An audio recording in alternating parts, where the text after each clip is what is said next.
Dia sengaja membawa 2 pistol untuk merampok bank. Hanya untuk bisa dihukum 2 tahun lebih lama. Namun harus menunggu setengah hari. Polisi tidak kunjung datang. Terlihat dia sangat gelisah. Maka dia menembak 2 kali lagi. Barulah dia mendengar suara sirene polisi. Barulah dia merasa lega dan menghela nafas. Lalu dia membuang pistolnya dan menunggu ditangkap polisi. Yang lebih anehnya lagi, di pengadilan, pengacara ingin memohon belas kasihan untuknya. Namun dia menolak dengan tegas. Bahkan dia mengajukan satu permintaan. Permintaan yang sulit ditolak oleh hakim. Tolong penjara saya di penjara terdekat dari rumah. Tindakan ini membuat hakim bingung. Dalam 30 tahun bekerja, belum pernah melihat penjahat seberani ini. Langsung dihukum 5 tahun karena kejahatan yang direncanakan. Langsung dikirim ke penjara Fox River. Harus diketahui bahwa itu adalah penjara kelas 1 yang paling ketat pengawasannya. Di dalamnya dipenjara orang-orang yang sangat jahat. Namun Mike tidak takut. Malah tersenyum tipis yang sulit terlihat. Apakah dia ingin makan makanan penjara seumur hidup?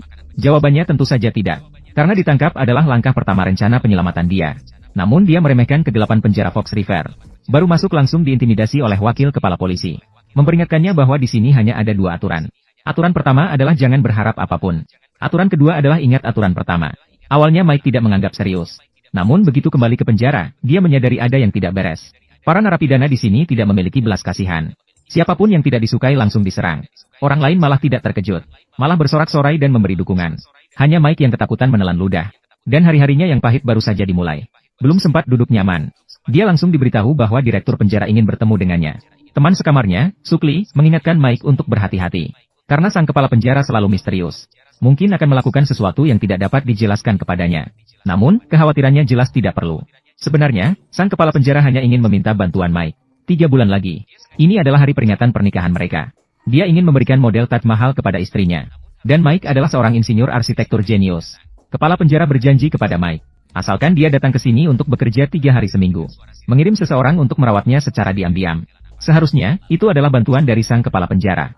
Di penjara, itu adalah barang yang bagus. Orang lain bahkan tidak bisa memintanya. Namun, Mike menolak dengan tegas. Karena sebenarnya dia tidak berniat untuk tinggal lama di sini. Tidak ada waktu untuk membuatkan dia model yang hancur. Namun, hal ini membuat Sukli melihat Mike dengan penuh perhatian. Dia diperkenalkan dengan hangat pada situasi penjara. Siapa yang membantunya? Siapa yang tidak boleh diacuhkan? Semua diceritakan pada Mike. Salah satunya adalah orang di depannya yang tidak boleh diacuhkan. Katanya dia membunuh saudara laki-laki wakil presiden. Dia akan dieksekusi dalam sebulan. Dia adalah penjahat sejati. Tapi tidak perlu terlalu khawatir. Karena dia selalu di penjara sendirian. Selain beribadah di gereja setiap minggu. Dia hampir tidak pernah bertemu dengan siapapun kecuali saat bekerja di pabrik penjara. Mike bertanya dengan antusias bagaimana cara masuk ke pabrik. Kamu bahkan tidak bisa mencium bau pabrik penjara. Mengapa? Karena pabrik dikelola oleh John Abruzzi. John Abruzzi? Mengapa kamu ingin bertemu dengan Lincoln Burrows? Karena dia adalah kakakku. Benar. Inilah orang yang ingin diselamatkan oleh Michael. Sejak mengetahui bahwa saudaranya telah ditipu, dia mulai merencanakan pelarian yang sempurna. Dia menyelidiki semua orang kunci di dalam penjara. Yang paling penting saat ini adalah meyakinkan saudaranya untuk melarikan diri bersamanya. Untuk itu, dia menemui John, kepala pabrik penjara. Dengan harapan John akan menyetujui untuk bekerja di dalamnya. Sebagai tanda keseriusan, dia bahkan memberikan origami burung bangau sebagai hadiah pertemuan. Namun John menolaknya dengan kasar. Apakah dia mengira dia bisa menyuapku dengan origami yang hancur? Apakah dia mengira saya seperti anak kecil berusia 3 tahun? Pada saat itu, dia hampir memerintahkan bawahannya untuk menghajar John. Namun Michael dengan tenang berkata, kamu akan membutuhkan saya suatu hari nanti. Tapi begitu dia pergi, John menerima telepon. Penelepon mengatakan bahwa seseorang telah menemukan orang yang memiliki bukti kejahatannya. Di dalam amplop itu, ada satu origami burung bangau. Mendengar itu, John terkejut. Jika bukti kejahatan terungkap, mungkin 100 kepala pun tidak cukup. Maka dia segera mencari Mike. Tanyakan padanya di mana orang itu berada. Mike berkata kecuali dia diperbolehkan masuk ke pabrik. Jika tidak ada pembicaraan. Harus diketahui di dalam penjara. Belum ada yang berani berbicara seperti itu kepada John. Dia pasti tidak akan terhindar dari hukuman fisik. Mike juga tidak menunjukkan belas kasihan. Langsung meninju. Sayangnya 2 tinju tidak sebanding dengan 4 tangan. Mereka menekannya ke tanah dan memukulinya. Namun meskipun begitu, Mike tetap tidak mau kompromi. Untungnya, penjaga menemukan keadaan lapangan tepat waktu. Menembakkan senjata untuk menghentikan perkelahian. Namun sayangnya, kepala penjara membalas dendam pribadi. Dengan alasan perkelahian, dia dihukum penjara selama 90 hari. Mike langsung terdiam. Setelah 90 hari berlalu, saudaranya mungkin tidak akan bertemu dengan tulangnya lagi. Dia akhirnya setuju untuk membangun model Taj Mahal untuk sang kepala penjara. Jika distribusi tekanan beban tidak merata, akan sangat disayangkan jika menyebabkan runtuhnya keajaiban ke-8. Berapa lama waktu yang kamu butuhkan? Kamu ingin menyelesaikannya pada bulan Juni, kan? Ya. Jadi, sekarang saatnya mulai bekerja, bagaimana menurutmu? Mike berhasil lolos dari bencana ini. Namun, keberuntungan belum berhenti di situ. John juga tahu bahwa kekerasan tidak akan membuat Mike menyerah. Akhirnya memberinya kartu akses ke pabrik penjara. Dan dia berhasil bertemu dengan kakaknya seperti yang diinginkannya. Namun kakaknya tidak ingin dia terlibat dalam urusan kotor ini. Meskipun mereka bisa melarikan diri dari sini, mereka tidak punya uang untuk melarikan diri. Tidak ada yang membantu mereka untuk bersembunyi. Namun Mike meminta dia untuk bersabar. Orangnya sudah saya siapkan. Mereka hanya belum menyadarinya. Kata-kata Mike tanpa ragu memberikan semangat kepada kakaknya. Dia setuju dengan rencana pelariannya. Tapi masalahnya muncul. Penjara Sungai Rubah mengklaim tidak ada yang bisa terbang keluar, bahkan lalat pun. Apalagi mereka berdua orang dewasa? Namun bagi Mike, masalah-masalah ini bukanlah halangan. Karena penjara ini didesain oleh perusahaannya. Sudahkah kamu melihat blueprint strukturnya? Bukan hanya melihat, tapi juga diabadikan di tubuhku. Aku tidak melihat apapun. Perhatikan dengan seksama.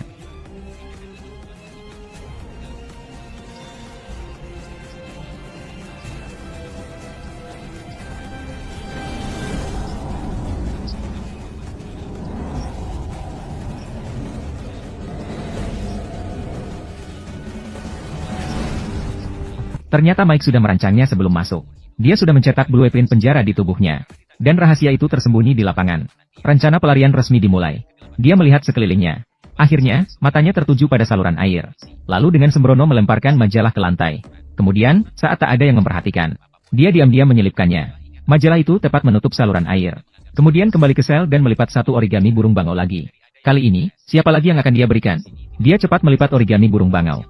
Kemudian diam-diam dilemparkan ke saluran air. Itu adalah kuncinya untuk melarikan diri. Hanya melihat burung bangau kertas terus-menerus berenang mengikuti arus air. Tepat terjepit di atas majalah yang sudah disiapkan sebelumnya. Dari situ dapat disimpulkan, saluran air dari lapangan ke ruang medis terhubung. Dan ruang medis adalah tempat terdekat dari tembok pembatas. Bisa menggunakan kabel listrik untuk memanjat keluar. Pastikan rute tindakan. Sekarang yang tersisa hanyalah memperbaiki hubungan dengan dokter wanita. Maka Mike mengklaim menderita diabetes. Datang setiap beberapa hari untuk suntik insulin. Namun masalahnya dia sebenarnya adalah orang normal. Setiap kali disuntik, tangannya akan gemetar tanpa sadar. Hal ini tidak bisa tidak menimbulkan kecurigaan Sarah. Mengklaim akan melakukan tes gula darah menyeluruh besok. Mike panik di dalam hatinya. Namun dia juga telah merencanakan strategi untuk menghadapinya. Dia menemui Benyamin, pengedar obat di penjara. Meminta bantuan untuk mendapatkan obat yang dapat melawan insulin. Waktu sangat terbatas. Dia harus mendapatkan obatnya terlebih dahulu. Mendapatkan alat yang diperlukan untuk melarikan diri. Dan alatnya tersembunyi di tato di lengannya. Dia hanya mengeluarkan sebuah cermin. Dengan bantuan pantulan, menemukan satu baris angka dan dua baris huruf. Dan mencatatnya ke kertas. Tepat cocok dengan angka pertama di tato. Dia terus meraba-raba di bangku panjang di lapangan. Namun bangku sudah hampir terlumuri olehnya. Namun tetap tidak mendapatkan apa-apa. Sampai dia meraba-raba baut ini. Barulah dia tersenyum puas. Benar, baut kecil ini adalah kuncinya untuk melarikan diri. Teman yang bisa melihat melalui akan bisa melihatnya. Nomor model tertera pada baut. Cocok dengan angka pertama di tato. Ternyata Mike sudah melakukan penyelidikan yang cermat sebelum masuk penjara. Tentang bahan dan panjang baut ini. Yang bisa dihaluskan menjadi alat khusus untuk melarikan diri. Ini bisa dihaluskan menjadi alat pelarian khusus. Hanya ada satu di seluruh penjara. Tingkat kelangkaannya bisa dibayangkan. Michael mengeluarkan sebuah koin. Mengarahkan ke Gaspar dan mulai memutar.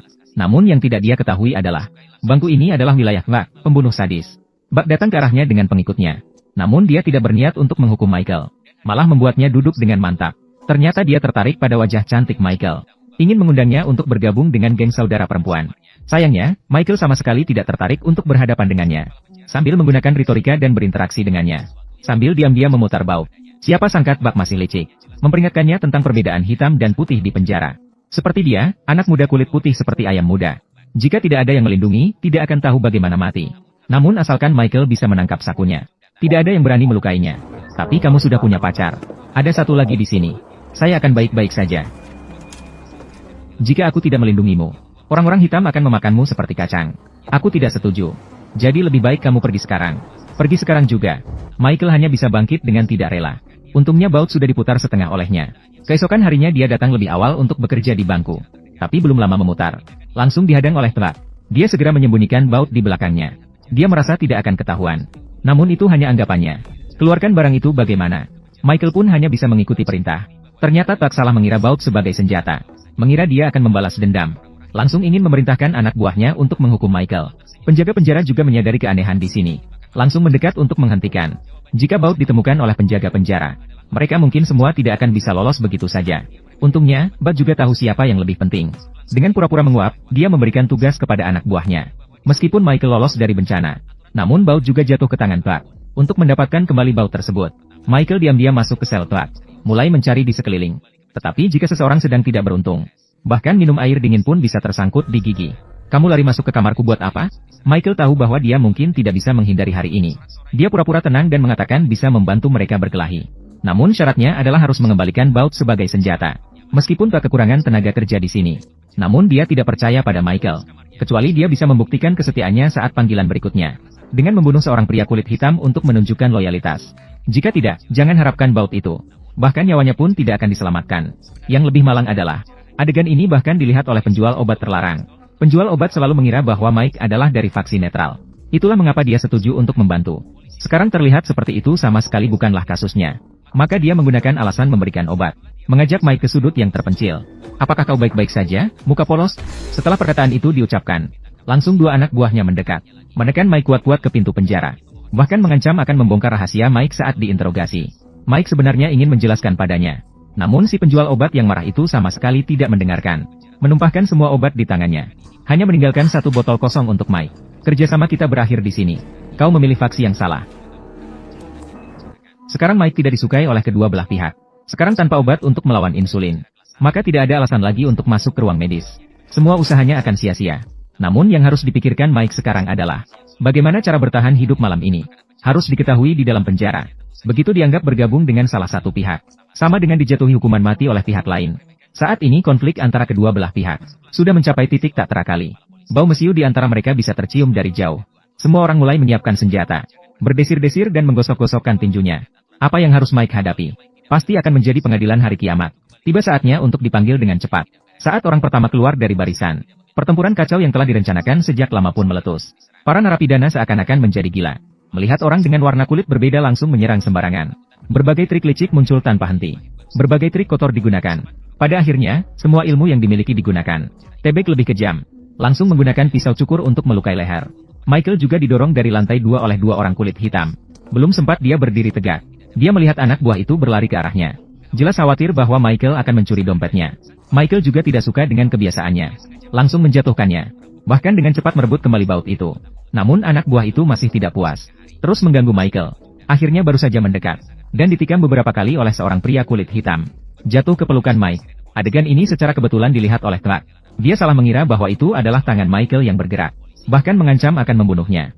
Untungnya petugas penjara melepaskan gas air mata tepat waktu. Sehingga pertempuran hitam putih ini berakhir.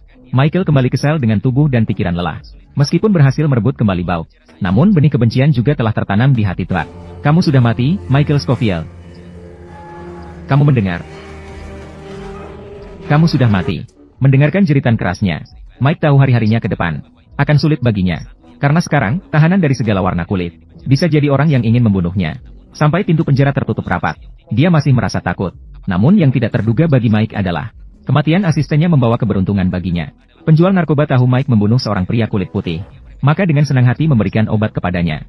Kemudian Mike kembali ke ruang medis. Mulai melakukan tes gula darah. Selama menunggu, Sarah menjelaskan cara penggunaan alat. Mengatakan kadar glukosa normal adalah 1000 mg per liter. Jika hasilnya dalam rentang ini, itu berarti kesalahan diagnosis. Tapi hati Mike hampir sampai ke tenggorokannya. Dia tidak punya mood untuk mendengarkan penjelasannya. Tidak disangka reaksinya kembali menimbulkan kecurigaan Sarah. Kamu terlihat gugup. Siapa saya? Kamu berkeringat. Pasti karena suntikan. Sejak kecil aku takut disuntik. Sulit dipercaya kamu punya diabetes dan tato. Hasil tes juga sudah keluar saat kita bicara. Sarah dengan wajah penuh penyesalan memberitahunya. Kadar gula darah Mike adalah 1800 mg per liter. Menunjukkan dia benar-benar menderita diabetes. Jenis yang cukup serius. Namun ketika kabar itu sampai ke telinga Mike, rasanya berubah. Ini bukan berita buruk? Jelas ini berita besar yang baik. Sarah juga dibuat bingung olehnya. Belum pernah melihat seseorang yang baru didiagnosis diabetes tapi masih bisa tersenyum. Apakah ada hal lain yang Anda butuhkan dari saya? Bersiap untuk disuntik. Tidak masalah. Setelah kembali ke sel, Mike mulai menggosok ulang baut itu berulang kali.